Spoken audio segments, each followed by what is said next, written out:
புதுச்சேரியில் திருக்காஞ்சி கங்கை வராக நதீஸ்வரர், ஒதியம்பட்டு காசி விஸ்வநாதர் கோவில்களின் மாசிமக பிரம்மோற்சவ விழா கடந்த 15ஆம் தேதி கொடியேற்றத்துடன் தொடங்கியது. மாசிமக தினமான இன்று சங்கராபரணி ஆற்றங்கரையில் ஆயிரக்கணக்கான மக்கள் முன்னோர்களுக்கு தர்ப்பணம் கொடுத்து வழிபட்டனர். 100க்கும் மேற்பட்ட கோவில்களின் உற்சவர்கள் சிறப்பு அலங்காரத்தில் தீர்த்தவாரிக்கு எழுந்தருளினர்.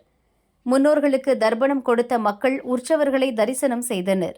இதில் திருக்காஞ்சிபேட் ஸ்ரீ முத்துமாரியம்மன் கோயில் சார்பில் ஞானப்பழத்திற்காக விநாயகர், சிவன், பார்வதியையும் முருகன் உலகை சுற்றுவது போன்றும் உற்சவர்களை வடிவமைத்து வைத்திருந்தது பக்தர்களை வெகுவாக கவர்ந்தது.